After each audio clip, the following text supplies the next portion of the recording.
자, 로마서 4장 11절 같이 한번 우리 읽어 보겠습니다. 시작. 그가 할례의 표를 받은 것은 무할례 시에 믿음으로 된 의를 인친 것이니 이는 무할례자로서 믿는 모든 자의 조상이 되어 그들도 의로 여기심을 얻게 하려 하심이라. 아멘. 자, 우리가 이제 세례에 관해서 민서가 너 저 뒤에 가 있어라. 뒤에 혼자 있어, 알았지? 뒤에 혼자 앉아 있어. 혼자 앉아 있어. 붙어 있지 마. 거기 가만히 앉아 있어. 조용히 하고 거기 앉아 있어. 자, 우리가 이제 세례에 관해서 우리가 계속해서 이제 살펴보고 있는데, 자, 세례는 이 복음 약속의 표와 인이고, 이 세례의 근거는 이 하나님의 언약이 있습니다. 자, 어떤 이들은 이제 이 사실을 오해해서 믿음을 세례의 근거로 삼기도 하고, 때로는 믿는 사람에게만 세례를 줘야 한다고 하면서 유아 세례를 부인하기도 합니다. 자, 이 세례 예식문에는 유아 세례를 시행하는 근거를 세 가지로 제시를 합니다. 그래서 우리 여기에 예식문 나눠드렸죠. 이 두 번째 페이지 보면 세례의 근거. 자, 세례의 근거 할 때 세례의 근거에서 요 세 번째 단락, 그러므로 하나님께서 거기 한번 읽어보겠습니다. 자, 찾으셨나요? 그러므로 하나님께서, 자, 시작. 그러므로 하나님께서 옛 언약 아래에서는 아이들에게 할례를 베풀 것을 명령하셨는데 이것은 언약의 인이고 믿음의 의에 대한 인입니다. 그리스도께서도 어린아이를 손에 안으시고 손을 얹어 복을 주셨습니다. 이제 새 언약 아래에서는 할례 대신에 세례를 제정하여 주셨으므로 어린 아이들도 하나님 나라와 그분의 언약의 상속자로서 세례를 받아야 합니다. 아이들이 성장함을 따라서 부모는 그들의 세례가 의미하는 바를 깨달아 알도록 가르쳐 줄 의무가 있습니다. 자, 이제 교회에서는 신자의 자녀가 출생하게 되면 유아 세례를 시행하죠. 그 아이는 아무것도 모릅니다. 그런데 유아 세례를 시행하는 이 근거를 세 가지로 제시하는데, 이제 첫 번째가 신자의 믿음에 대한 인. 내가 그 아이가 믿음이 있어서 그 믿음에 대해 인친다, 이게 아니라는 거예요. 무엇에 대한 인이냐? 믿음으로 의롭다함을 받는다는 사실에 대한 인. 그러니까 복음에 대한 인입니다. 복음의 약속에 대한 표와 인입니다. 그걸 첫 번째로 얘기하고 있고, 자, 두 번째는 예수님께서 아이들을 안아서 복을 주셨죠. 아이들이 내게 오는 것을 금하지 말라. 그래서 이제 예수님은 아이들에게 복을 주셨고 은혜를 주셨는데 거기에 근거해서 또 세례를 베풀어야 된다. 세 번째는 이제 신약의 세례가 구약의 할례를 대신하게 되었기 때문에 구약에서 아이에게 할례 주던 것처럼 신약 시대, 지금 시대에 와서는 유아들에게 세례를 베풀어야 된다, 이렇게 말합니다. 조금 어려울 수도 있는데 쉽게 한번 최대한 쉽게 설명을 하나하나씩 해보도록 하겠습니다. 자, 첫 번째는, 자, 하나님이 아브라함은 믿음의 조상입니다. 하나님이 선택하셔서 내가 너에게 복 줘서 너를 통해서 온 민족에게 복을 주겠는데 그 복이 누구에게서 이루어졌습니까? 아브라함의 자손으로 오신 예수님. 그러니까 예수님이 혈통적으로 우리는 한국 사람, 예수님은 유대인, 아무런 관련이 없죠. 그렇지만 그분이 왜 우리에게 구원자가 되냐? 하나님이 아브라함을 통해서, 아브라함의 씨를 통해서 인류를 구원할 메시아를 보내주겠다 약속을 했는데, 그래서 아브라함의 씨로 예수님이 오셨고, 예수님은 유대인들의 왕일 뿐만 아니라 모든 믿는 자들에게 구세주가 되십니다. 한국이든 일본이든 미국이든 중국이든, 그러니까 우리 입장에서는 외국인이지만 예수를 믿는 거예요. 예수님을 통해서 아브라함에게 하신 그 복을 우리가 받을 수 있는 것이죠. 그래서 아브라함에게 언약을 맺으시면서 할례를 행하라 했는데, 할례는 남자의 생식기에 그 포피를 벗겨내는 포경수술 비슷한 그런 의식이었습니다. 그러니까 그 할례를 행하라고 했는데 그게 바로 언약의 인이고 믿음의 의에 대한 인이다, 이것입니다. 자, 오늘 말씀에 보니까 4장 11절에 보니까 같이 다시 한번 읽어볼까요? 11절 시작. 그가 할례의 표를 받은 것은 무할례 시에 믿음으로 된 의를 인친 것이니. 네, 여기까지요. 자, 믿음으로 된 의를 인쳤다. 믿음으로 된 의를 인쳤다. 자, 아브라함이 믿은 후에 할례를 받았습니다. 근데 할례는 아브라함의 믿음을 인친 것이 아니고 믿음으로 된 의를 인쳤다, 이 말입니다. 그러니까 누구든지 믿으면 의롭게 된다, 이 약속에다가 도장을 찍었다는 거예요. 그의 믿음, 아브라함의 그 믿음보다 그가 믿음으로 의롭게 된다는 이 복음의 약속의 인을 딱 쳐준 것이 할례라는 뜻입니다. 그래서 하나님이 아브라함과 또 그의 그 집안에 있던 남자들, 모든 남자들, 자식들은 다 할례를 받게 되었는데, 이삭도 태어난 지 8일 만에 할례를 받았습니다. 아이가 태어나면 8일 만에 할례를 시행이라. 그래서 이게 사실을 봤을 때 그 집안의 남자들 모두가 다 믿어가지고 그렇게 할례를 받은 게 아니죠. 너 한 사람 한 사람 따져보면서 아브라함의 그 권속하에 있는 남자들 다 따져서 너 믿어, 하나님 믿어 안 믿어, 믿어 안 믿어, 다 따져보고 그 믿음 보고, 이게 아니라는 거예요. 믿으면 의롭게 된다는 약속으로 할례를 받은 것입니다. 그래서 할례를 받았지만 하나님을 믿지 않을 수도 있어요. 이스마엘 같은 사람, 아브라함이 하갈을 통해서, 첩을 통해서 낳은 첫 아들이 이스마엘이었죠. 할례 받았습니다. 13세 때. 근데 이스마엘은 하나님을 믿지 않았던, 자기 식대로 살아갔던 그런 사람이었습니다. 그러니까 할례 받은 것은 네가 정말 믿음이 있어서 그 믿음에 대한 확인이라기보다 믿으면 의롭게 해준다는 하나님의 풍성하신 약속으로 할례를 딱 받았던 것이죠. 그래서 이삭과 이스마엘 종들에게도 이 할례는 언약 안에서 은혜로 약속된 복음의 의를 확실하게 보여주는 것입니다. 그러니까 할례를 통해서 우리가 알아야 될 것은 뭐냐면, 하나님이 이렇게 풍성한 약속을 주시는 분이다. 하나님이 우리를 구원하실 때 주 예수를 믿으라, 그러면 너와 내 집이 구원을 얻을 것이다. 주님은 우리 한 사람을 구원하는 것으로 그치지 않습니다. 나를 통해서 내 가정, 내 배우자, 내 자식, 예수 믿으면요, 이 본능적으로 얘기하지 않을 수가 없어요. 저도 이렇게 공원에 전도 가면 제가 예수님을 전하는 것이 하기 싫은데 억지로 하는 것은 아닙니다. 물론 전도 나갈 때 방해가 있고 어떤 날은 힘들 때가 있습니다. 그렇지만 한 사람을 만났을 때, 누군가 예수님을 알지 못하는 한 사람이 와서 대화하면서 인생이 힘들고 고통스럽고, 그리고 그 가운데 아무런 소망이 없이 살아간다, 이걸 보면서 예수님을 전했을 때 그 영혼이 반응을 하고 예수님 한번 믿어보겠습니다, 교회 한번 가보겠습니다 하면 이게 저의 기쁨이에요. 저는 정말 100억 1000억 부자 되는 거, 그거 전혀 별로 기쁘지 않습니다. 천하보다 귀한 한 영혼이 주님을 알게 되는 것, 그게 너무나도 귀하다는 것이죠. 그래서 하나님의 그 복음의 약속은 풍성합니다. 내가 믿어보십시오. 분명히 내 주변 사람들이 움찔움찔 반응합니다.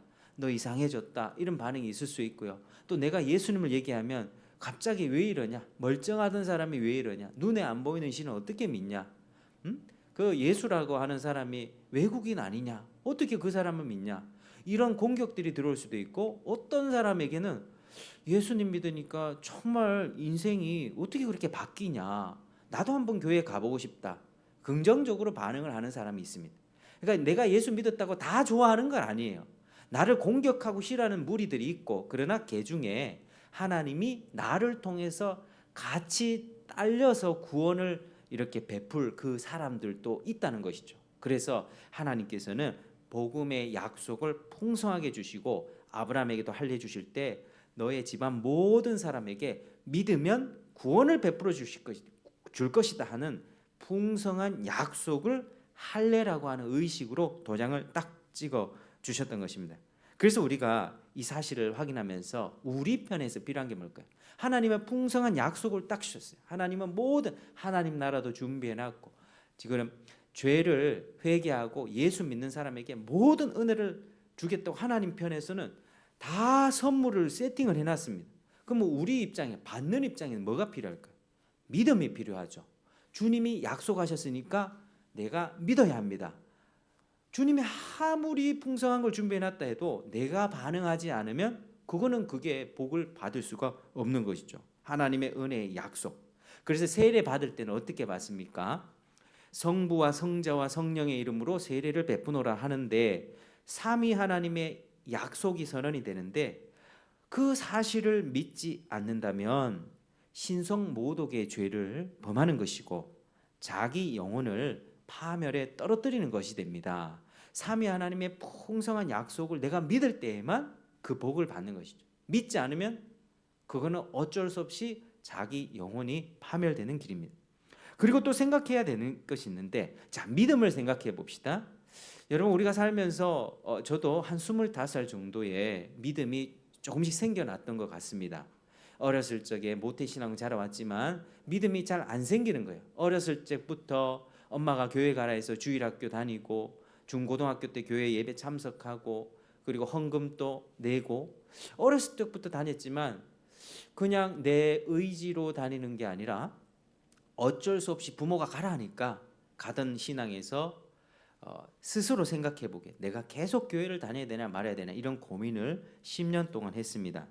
그런데 어느 순간에 제가 믿어졌는데, 이 믿음이라고 하는 것은 내가 믿어야지 아니 믿지 못하게 하는 잡생각 물리치고 믿어야지 이렇게 해서 믿어지는 게 아니에요. 그거는 자기 의지의 발현으로서 믿어지는 게 아니라 믿음이라고 하는 것은 철저히 하나님의 선물입니다. 예수님을 제시했을 때 100명 중에 한 명이라도 참 예수를 믿으면 좋은데 요즘엔 너무 안 믿으니까요. 예수님을 제시를 했을 때 죄를 회개하고 예수를 믿으십시오. 하나님의 풍성한 선물과 영생과 하나님 나라 천국이 준비되어 있습니다. 하나님이 여러분의 보호자가 되어주셔서 지켜주실 것입니다. 죽어도 천국 갈 수 있는 놀라운 특권이 있습니다. 얘기를 하면 많이 무시를 하죠. 전혀 잘 듣지 않습니다. 그러나 그 중에 정말 하나님이 선택한 영혼은 인생의 혹독한 겨울을 만난 그 상태에서 저하고 딱 만나게 됐을 때 복음을 제시하면 한번 믿어보겠습니다. 한번 교회를 가보고 싶습니다. 마음이 생겨나는 것이거든요. 그러니 이 믿음은요, 이 믿음도 하나님이 주신 거예요. 내가 내 의지로 믿은 것 절대로 아닙니다. 그러니까 우리는 어떻게 하죠? 자랑할 수가 없습니다. 만약에 내가 믿었다 하면 하나님 내가 믿었잖아요. 내가 믿고 내가 하루에 성경 10장씩 읽고 내가 하루에 기도 1시간씩 하고 교회 오면 맨날 봉사하고 헌금도요. 1년에 내가 5천만 원씩 헌금 냈다니까요. 믿음도 내가 믿었고 봉사도 내가 했는데 내 힘으로 이렇게 된다는 거예요. 그러나 신앙생활의 시작은 시작부터 하나님이 우리 마음에 감동해 주셔서 마음이 열리면서 믿어지게 되는 은혜를 입은 겁니다. 그래서 믿어지게 되는 그 은혜 가운데에 하나님을 알게 되고 하나님을 믿게 되고 그러면서 그때부터는 선한 의지가 더 작동이 되는 거예요. 내가 하나님을 더 잘 믿어봐야겠다. 내가 이제부터는 더 부지런하고 성실하게 살아야겠다. 내가 이제부터 옛날에 좋아하는 죄들 좀 끊고 하나님께 도와달라고 새벽 기도를 나와야겠다. 내가 예배 시간에는 졸지 않고 말씀을 더 잘 들어야 되겠다. 이 의지가 선물 받은 사람에게만 있다는 거예요. 절대로 사람은 자기 스스로 하나님 앞에 믿음을 가질 수 없습니다. 그래서 하나님의 말씀을 일관되게 믿음이 너희에게서 난 것이 아니요. 그러니까 하나님의 선물이라 모든 사람으로 하여금 자랑치 못하게 하려 함이라. 그러니까 우리는 내가 믿음이 이만큼 됐다고, 내가 교회 봉사 이만큼 하고, 가난한 사람한테 봉사 구제 이만큼 했다고, 하나님 나 이만큼 했어요, 자랑할 수 있습니까? 없습니다. 없습니다. 우리는 그저 하나님이 주신 감동대로 섬겼을 뿐이고, 하나님은 그 섬김 또 귀하게 받으셔서 우리에게 복으로 돌려주시는 것이죠. 이게 바른 의식입니다. 그래서 하나님께서는 그래서 말씀을 들려줄 때 예수님의 말씀, 복음, 하나님의 선하심, 하나님의 전능하신 능력, 성경을 통해서 하나님의 자비하심, 그러나 하나님의 무서움, 하나님의 심판, 하나님의 징계, 하나님의 경고, 하나님을 떠난 인생들에게 얼마나 하나님이 벌하시는가, 하나님에 대한 두려움도 느끼면서 한편으로 하나님에 대한 그 놀라운 사랑도 내가 배워가면서 그렇게 성령의 역사 가운데 내 믿음이 생기게 되고 자라게 되고 견고하게 가게 되는 것입니다. 그래서 우리 하나님께서는 성부와 성자와 성령의 이름으로 그 믿는 자에게 친히 그분 자신을 우리에게 주신다라고 하는 것이죠. 자, 유아 세례를 받는 것, 응애 그 갓난아기가 세례를 받는 것은 그 아이가 뭘 알고 믿음이 있어서 받는 게 아니죠. 유아들도 하나님의 이 교회라고 하는 언약, 하나님께서 믿는 자에게는 복을 주시겠다 하는 이 약속이 교회를 통해서, 말씀을 통해서 선포가 되죠. 그래서 믿고 의롭다함을 받은 사람들이 모여서 감사하고 예배하고 사랑하는 것이 교회 아니겠습니까? 그래서 유아들도 하나님의 언약에 속해 있고 하나님의 약속에 적용되는 아이들이고, 어른들과 마찬가지로 예수님의 피에 의해서 죄사함과 믿음을 일으키는 성령이 약속되었기 때문에 받는 것입니다. 그래서 어린 아이들 우리가 대할 때에 야, 애들은 어른 예배 오면 안 돼, 이게 아니라니까요. 예배는 엄중한 가운데 아이들도 함께 참석해서 예배는 어린이 프로그램처럼 막 놀고 마시고 즐겁고 깔깔거리고 이게 아니라, 예배는 하나님 앞에 엄중하게 내가 하고 싶은 말, 내가 막 떠들고 싶은 거 절제하면서 거룩하게 드리는 거구나, 이거를 배워야 되고, 그 엄중함 가운데에 아이들이 말씀이 들어갑니다. 우리 아이들 눈치 빤하잖아요.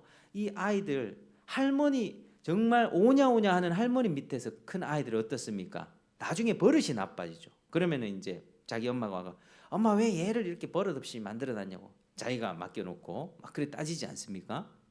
근데 이제 애들이 알아요. 할머니가 무조건 오냐, 사탕 사줘, 과자 사줘, 다 사줘.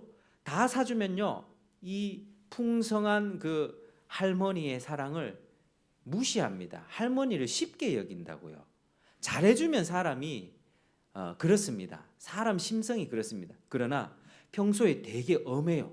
할아버지가 되게 엄하고, 너를 똑바로 앉아, 평소에 움직이지 말고, 매도 한 찰 딱딱 때리고 엄한 할아버지가 있는데, 할아버지만 보면 무서워요. 우리 할아버지 무서운데.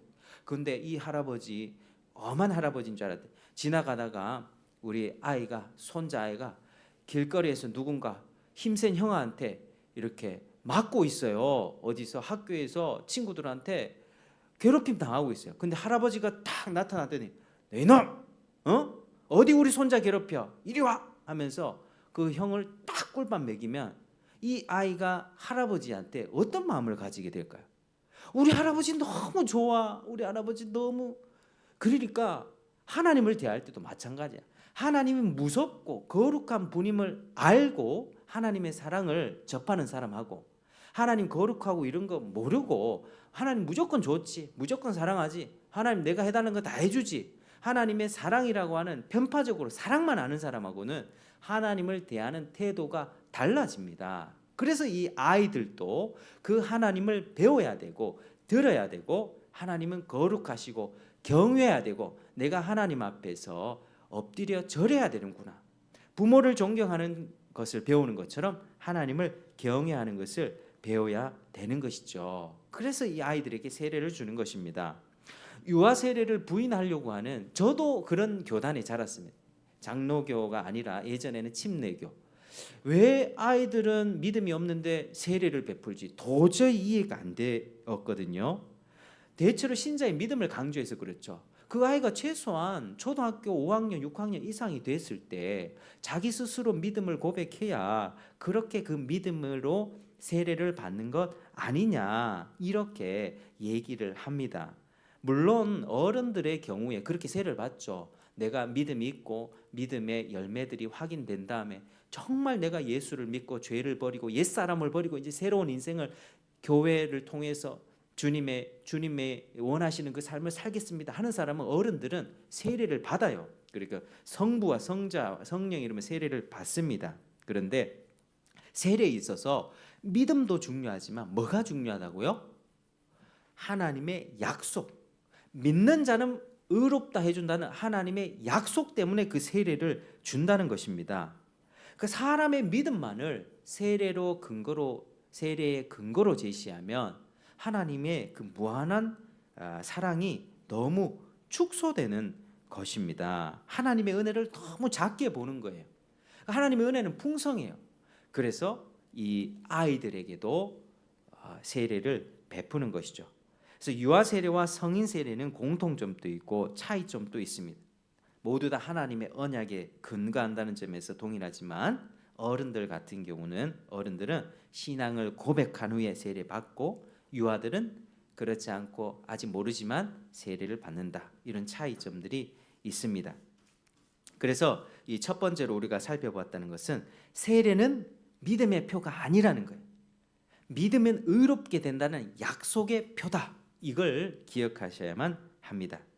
하나님의 약속이 더 중요합니다. 내 믿음보다 하나님의 약속이 더 큰 것이죠.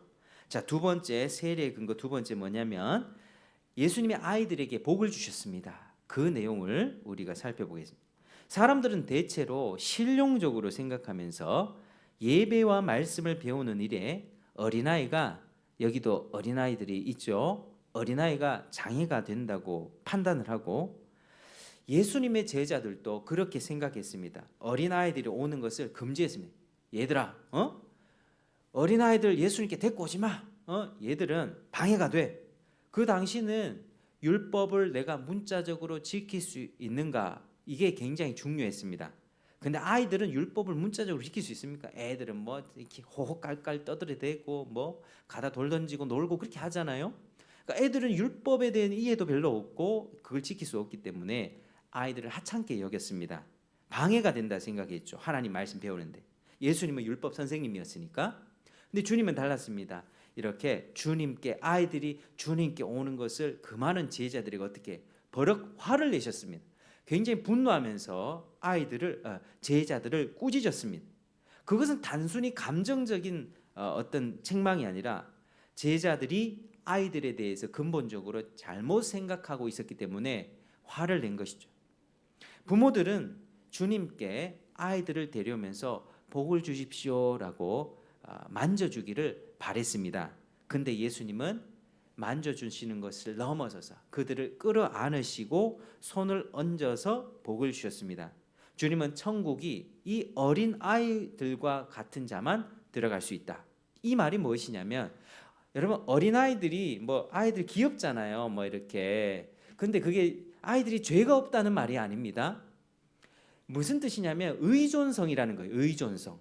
아이들은 집에서 뭐 3살, 4살짜리 한테 집에서 혼자 있어하면 절대로 못 있죠. 아이들 어떻게 혼자 냅둘 수 있습니까? 그러니까 애들은 걔들이 뭐 착하건 나쁘건 엄마 없으면 못 사는 거예요. 전적으로 부모를 의지하는 그 의존성 때문에 어린 아이들을 봐라. 어린 아이들은 부모를 전적으로 의지하지 않냐? 너희도 마찬가지다. 너희도 너희 스스로 나 하나님 없이 살 수 있어요, 이게 아니라 나 하나님 없으면 살지 못합니다. 나 주님이 필요합니다 라고 주님께 전적으로 의존하는 그 사람이 천국에 들어간다는 뜻입니다. 어린아이와 같이 되라. 어린아이들처럼 천사가 되라. 어린아이들이 뭐가 천사입니까? 어린아이들 노는 거 한번 보십시오. 자기네들끼리 싸우고 다투고 뺏고 내 거 건드리지 마 이러고 하는데, 아이들의 그 의존성 그런 부분들이 굉장히 주님께서 강조하셨던 것이죠. 그래서 소자에게 천국을 주시는 것이 하나님의 뜻입니다. 자, 세 번째 마지막으로 할례 대신에 세례가 제정되었다 내용 살펴보겠습니다. 지금 옛날에 구약에는 할례를 시행했다 했죠. 남자들 성기에 생식기에 포피를 뱉습니다. 하나님의 약속을 받은 그룹들은요. 그러니까 아브라함의 자손들은 다 그 의식을 행했습니다. 태어나면 8일 만에 행했고요. 그런데 지금은 그거 합니까? 우리도 똑같은 하나님 믿잖아요. 아브라함이 믿는 하나님은 우리가 믿는다고요. 예수님을 통해서 우리 하나님을 믿는데 지금은 뭐 한다고요? 할례가 아니라 세례를 받는다. 구약은 할례고 지금 세례를 받는다. 그러니까 이 구약에서도 할례는요, 이스라엘 민족뿐만 아니라 다른 민족들도 할례를 받았습니다. 근데 거기에 하나님의 신령한 의미를 더해 주셔서 이스라엘 백성들이 그 의식을 받도록 했습니다. 자, 무엇보다 할례는 무슨 의미가 있을까요? 생식 기간에다가 하는 거기 때문에 자녀 생산과 의미가 있었습니다.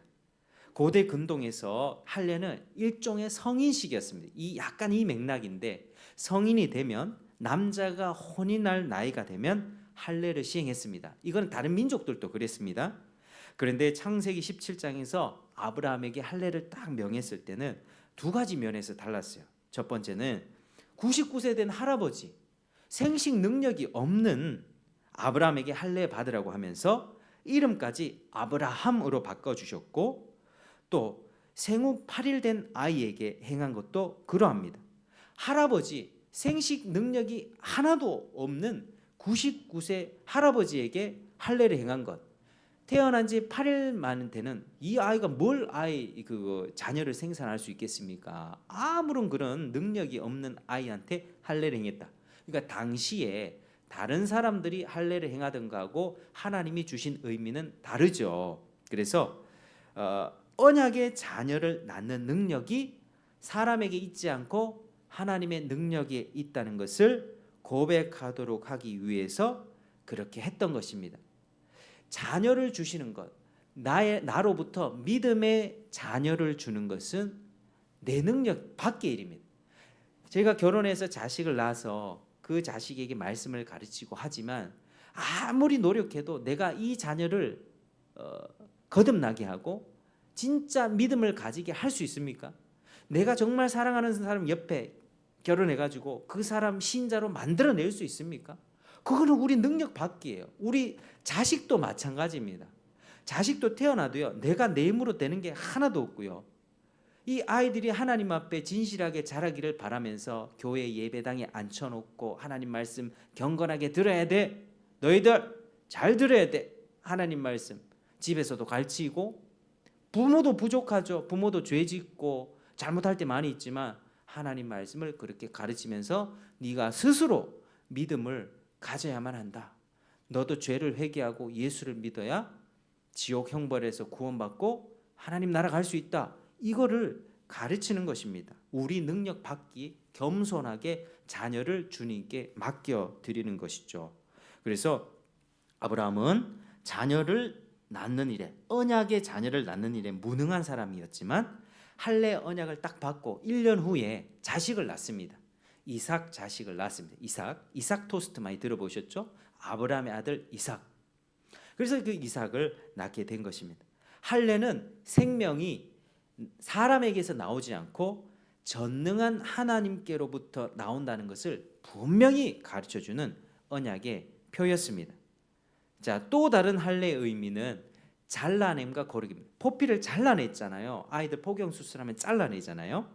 잘라내는 건 뭐? 이게 하나님께서는 그 의식을 통해서 그 백성의 죄악을 버리라, 그걸 가르쳤습니다. 할례는 우리가 태어나면 아담 안에서 우리는 자연인으로 태어나면요 무조건 죄를 갖고 태어난다니까요. 죄 없이 태어난 사람 아무도 없습니다. 죄악의 유전자를 갖고 태어납니다. 그래서 옛 사람과는 관계가 없이 새 사람을 우리가 새 사람의 삶을 살아야 되는데 할례는 그걸 명하는 것입니다. 그래서 모세가 뭐라고 합니까? 너희는 마음의 할례를 행하라. 마음의 할례를 받아라. 라고 말씀한 것이다. 네 하나님 여호와께서 내 마음과 내 자손의 마음에 할례를 베푸사 너로 마음을 다하며 성품을 다하여 내 하나님 여호와를 사랑하게 하사 너로 생명을 얻게 하실 것이며. 근본적으로 할례는요, 이스라엘 백성들의 육신에다가 표를 이렇게 할례를 했지만 여호와의 말씀을 듣지 않으려고 이 완고한 마음과 닫힌 귀, 이걸 제거하는 영적이며 신령한 의식이었다라는 것입니다. 그래서 할례는 생식의 능력이 사람에게 있지 않고 하나님에 있는 것이며, 굳은 마음을 제거하고 완고한 마음을 깨뜨리라고 하는, 순종하라고 하나님께 순종을 요청하는 그런 의미를 포함하는 것이 바로 할례였습니다. 그리고 하나님의 은혜를 바르게 가르치는 것이 할례였다는 것이죠. 그러나 후대로 오면서 이스라엘 백성들 어떻게 됐습니까? 나는 할례 받았으니까 나는 하나님의 백성이야. 이 사람들이 하나님 말씀 잘 지켰습니까? 제사 잘 드렸습니까? 구약 성경 보면요, 하나님 말씀대로 살지 않아서 이 백성들이 늘 두드려 맞아요. 하나님 섬겨야 되는데 저쪽 가서 바알 신한테 절하고 있습니다. 아세라 신한테 절합니다. 비나이다 비나이다. 비가 안 오면 어떻게 돼요? 하나님께 하나님 비를 내려주세요 기도해야 되는데 동상 만들어 놓고 거기다 절하고. 그러니까 그 당시 옛날 그 시대 때는요, 잡신 문화였어요. 이 신, 저 신, 태양 섬기고 독수리 섬기고 개구리 섬기고 뭐 오만 신을 섬기던 시대 속에서 하나님이 요구하신 것은 여호와 하나님만 섬기라는 것이죠. 그래서 하나님께서 이스라엘 백성 택하셔서 할례의 표를 주면서 했더니 이 이스라엘 백성들이 나는 할례 받았으니까 됐어. 나는 할례 받았으니까 끝났어. 그러니까 자기 죄에 대한 회개도 없고 하나님을 제대로 섬기는 것도 없고 그렇게 살아갔던 것이죠. 그래서 하나님이 이스라엘 백성들을 굉장히 책망하시면서 하나님을 그렇게 떠난 것에 대해서 그들은 책망을 받았던 것입니다. 할례의 근본 정신에서 멀리 떠난 것이죠. 나 어렸을 때 유아 세례 받아가지고 지금까지 교회 20년 동안 교회 다녔는데 이게 그의 믿음을 증명합니까? 아닙니다. 세례 받았다고 해서 그 믿음이 증명되는 건 절대로 아닙니다. 하나님께서 우리에게 원하시는 것은 마음이 새로워지는 것입니다. 그래서 이 신약 시대에 넘어오면 이방 사람들이 예수를 믿으면 할례 받지 말고 할례 받지 않아도 된다. 예수를 믿는 것으로 족하다. 그렇게 말씀을 했던 것입니다. 그래서 오늘 우리 예수익문에서 할례 대신에 세례를 정하셨다고 하면서 이 관계를 설명합니다. 구약의 할례는요, 포피를 베어내면서 피를 흘리는 의식이었지만 지금 신약에 넘어오면서 신약의 세례는 피 흘림이 없습니다. 물만 뿌리죠. 왜 그렇게 합니까? 예수님이 피를 흘려주셨잖아요. 예수님의 피 흘림으로 이미 모든 죄사함과 용서가 이루어졌기 때문에 우리는 물로서 정결한 의식을 받는 것입니다. 그래서 이방인들이 이제 교회에 들어올 때마다 할례가 아닌 세례를 받게 되는 것입니다. 자, 세례는 예수님이 제정하신 것인데 부활 후에 제정하셨다는 것에 대해서 우리가 잘 알아야만 합니다. 자, 십자가와 부활로서 구약의 모든 제도를 완성하신 예수님께서 피 흘리는 할례 대신에 피가 없는 세례를 제정해 주셨습니다. 그리고 볼지어다 내가 세상 끝날까지 너희와 함께 있으리라 말씀하셔서 제자들이 모든 민족으로 가서 예수님을 전하고 모든 교훈을 가르쳐 지키도록 하면서 세례를 베풀면서 주님께서 그 일 가운데 그들과 함께 하시겠다 약속해 주셨습니다. 그래서 우리가 그리스도께서는 십자가로서 구약의 모든 것들을 완성하셨습니다. 그렇지만 할례와 이 세례는 이 근본적인 어떤 메시지는 똑같은데 방법은 좀 달랐던 것이죠. 근본적으로 똑같은 메시지가 뭡니까? 구약의 남자의 생식기의 포피를 잘라내는 할례나 지금 우리가 물로 세례를 받는 것, 이것의 공통점은 죄를 잘라버려라. 한번 따라 하시겠습니다. 죄를 잘라버려라. 씻어버려라. 굳은 마음을 버려라. 부드러운 마음으로 하나님께 순종하라. 부드러운 마음으로 하나님께 순종. 옛사람을 버리고 하나님께 돌아와라. 옛사람을 버리고 하나님께 돌아오라. 이 메시지입니다. 자, 그리고 신약 시대에는 남자뿐만 아니라 여자도 다 세례를 받을 수가 있게 되었습니다. 구약 할례 때는 남자만 했던 것이에요. 신약에는 남자 여자 할 것 없이 다 받을 수가 있게 되었고 그분의 은혜가 더욱 풍성해진 것입니다. 이 신약의 교회에서 하나님의 약속이 더 풍성해진 것으로 우리가 이해할 수 있습니다. 그래서 우리가 예수님을 믿는 사람은 모두 아브라함의 자손이고 약속대로 유업을 받을 자들입니다. 따라서 우리가 구약의 영원한 언약이었던 할례를 아이들에게 행했던 것처럼 신약의 영원한 언약인 이 세례에 아이들을 참여케 하는 것은 지극히 당연한 것입니다. 이제 저희도 셋째 아이가 오게 되면 어느 시점에 유아 세례를 베풀 때인데 그게 당연하다는 거예요. 이 애기 지금 말도 못하고 뭐 할 수 없는데 뭘 세례를 줍니까? 이게 아니라고 하는 거예요. 하나님의 풍성한 약속으로 인하여 세례를 베풉니다. 동일한 언약이라는 것이죠. 자, 결론을 내리겠습니다. 자, 그러면 이제 부모는 언약의 자녀를 어떻게 길러야 됩니까? 자, 우리가 신자가 결혼해요. 신자들은 절대 불신 결혼하면 안 됩니다. 나 믿는데 안 믿는 사람하고 결혼해서 한 가정을 이루겠다? 그거요 혹독하게 대가를 치르게 됩니다. 그거 정말 그렇게 하면 안 됩니다. 그래서 나중에 이제 불신인데 한쪽 사람이 먼저 믿고 그렇게 되는 거야 하나님의 이제 섭리 속에 있지만 믿는 자녀는 반드시 믿는 사람과 결혼해야 되는 것이고요. 그렇게 신자가 결혼했을 때 자녀를 낳으면요 어떻게 길러야 합니까?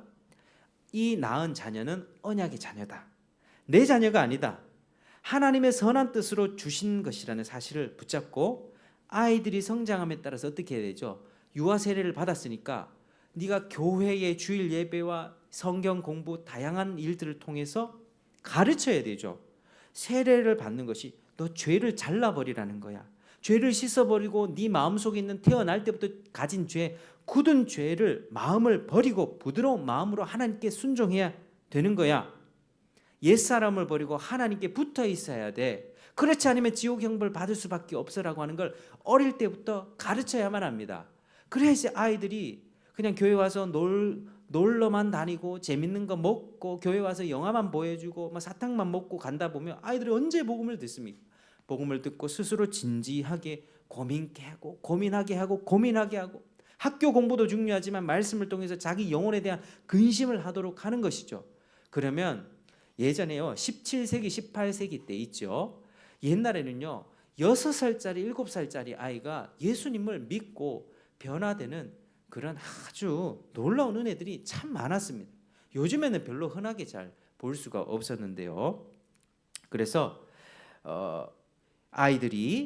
아이들에게 그런 은혜들을 가르쳐 줘야 되죠. 먹을 것, 입을 것만 제공하는 것이 아니라 하나님의 언약에 대해서 가르치고 복음을 전하고 기도하면서 새 사람이 되도록 기도하며 애써야만 되는 것입니다. 그래서 부모는 부모의 기본적인 자세, 자식은 내 것이 아니라 하나님의 것이다. 언약의 상속자다. 그래서 우리는요 부모의 입장에서는 자식 사랑과 자식 우상 숭배에 빠지지 말아야만 합니다. 여러분 오늘날 우리가 하나님을 믿는 사람들이 빠지는 함정이 특별히 사랑하는 가족 관계에서 자식을 우상 숭배하는 거예요. 그러나 이 자식 내 것이 아니에요. 내 것이 아니고 하나님이 선물로 주신 것이고 이 아이가 이제 잘 자라고 신앙생활 할 수 있도록 청지기로서 그 아이를 돌보고 입히고 먹이고 교회에 데려가고 가르치고 예배의 예절을 가르치고 하는 것입니다. 하나님을 먼저 섬기고 사랑해야 됩니다. 그래서 신앙생활에 우리가 믿음이 자라다 보면 늘 부딪히는 부분들이 내가 제일 사랑하는 사람, 사랑하는 그 자녀, 내가 사랑하는 그것과 하나님하고 딱 부닥칠 때가 있거든요. 하나님이냐 이거냐, 하나님이냐 직장이냐, 하나님이냐 주일날 교회 오는 거냐, 하나님이냐 내 자식이냐, 이거에 대해서 부닥칠 때가 있습니다. 근데 주님 뭐라고 얘기하십니까? 누구든지 자기 목숨까지도 미워하지 않으면 제자가 되지 못하고 자기 부모나 자식이나 전토나 형제나 자매나 어머니나 아버지나 그걸 버리고 나를 따를 때는 따라와야 된다. 그러니까 무조건 버리라는 거 아니에요.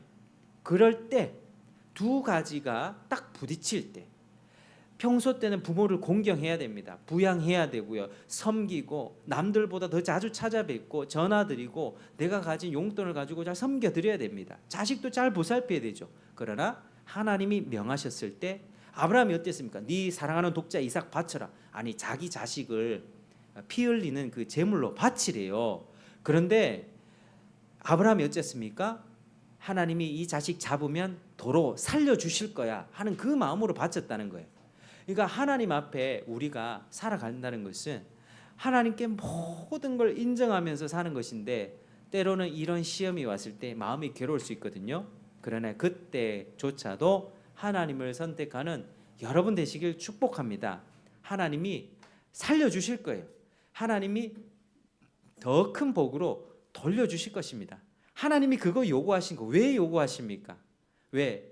그 자식 그 마음을 보고 싶어 한다니까요. 우리가 아브라함의 얘기를 통해서도 봤지만 하나님은 사랑을 보기를 원하세요.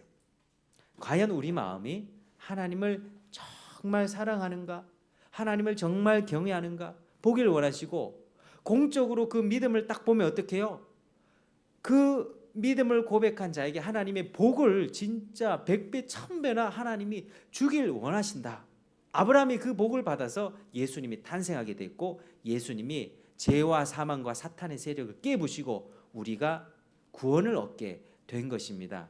우리의 삶의 순간에 하나님이냐 주일 성수냐, 하나님이냐 직장이냐, 하나님이냐 내 자식이냐 가치가 대치가 될 때, 믿음이 어느 정도 올라오면 하나님이 반드시 그런 시험을 주실 때가 있을 텐데 그럴 때 기도하면서 하나님을 기쁘시게 하는 여러분 되시기를 주의 이름으로 축복합니다. 그리고 이 부모는 하나님이 반드시 언약을 이루실 것을 기억하면서, 요즘에 참 풍토 중에 잘못된 풍토 하나가 뭐냐면 종교의 자유, 아이들이 종교의 자유가 있어야 된다 이렇게 얘기하면서 아이들을 그냥 가만히 냅두는 거예요. 자, 네가 커가지고 네가 뭘 선택할지, 네가 기독교 갈지 불교 갈지 네가 선택해. 아이를 가만히 지켜보는 거예요. 아이의 선택에. 아니요, 내가 맛있는 거 있으면 어떻게 해요? 아이한테 주잖아요. 내가 이 집 가서 영양가 있는 음식 보면 너무 맛있는 거는 있으면 아이들한테 먹이잖아요. 우리가 예수 믿는 게 그게 의무입니까? 우리가 예수 믿고 천국 가고 복음 누리고 이 험악하고 풍진 세상에 눈물 많은 세상 속에서 주님께 위로받고 내가 주님께 감사한 게 많은데 왜 이 자식한테 어렸을 때부터 그 영적인 보약을 안 먹이겠어요? 당연히 먹이게 되죠. 이 아이들, 니도 어렸을 때부터 예수를 믿어야 되는 거야. 네 종교는 네 선택이다. 네가 커서 네가 알아서 해. 알았지? 이거 아니라고 하는 거예요. 그래서 하나님이 이 자식을 통해서 분명히 언약을 이루시고 이 자식도 자기 스스로 믿음의 고백을 하고 하나님 사랑한다는 그 정말 참된 신자로 거듭나게 하실 것을, 그 하나님의 확실한 약속을 믿고 우리 편에서는 최선을 다해서 기도하고 노력하는 것이죠. 그거를 내만 하는 게 아니라 교회에서 우리가 같이 하는 것입니다. 그래서 교회는 아이를 키울 때, 교회에서는 이제 제가 아이들의 부모지만 여기 와서는 함께 키우는 겁니다. 잘했을 때는 칭찬도 해주고, 그리고 못한 거 있으면 같이 뭐라 할 수 있죠. 그게 우리 교회 공동체가 함께 성장해 나가는 비결입니다.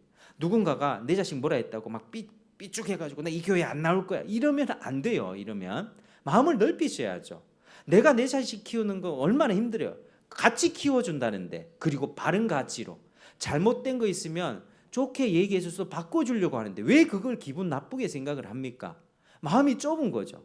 그거는 자기의 인생과 자기 자녀의 인생을 더 피폐하게 만드는 길이라는 걸 알고 우리 교회 공동체에서는 서로의 죄에 대해서는 경계하고 죄에 빠지지 않도록 도와주며 기도하고 선을 행하고 믿음 생활에 있어서는 잘할 수 있도록 격려해주고 위로해주고 손 붙잡아주고 어느 자식이 비행 청소년 돼서 탈선했다고 하면 가서 찾아가서 밥 사주고 그렇게 하나님 사랑과 하나님이 기다리고 있고 네 부모가 마음 아파하고 있다는 것을 알려주면서 같이 협력해서 한 방탕자를 주님께 돌이켜야 되지 않겠습니까? 이게 이 교회의 역할이죠.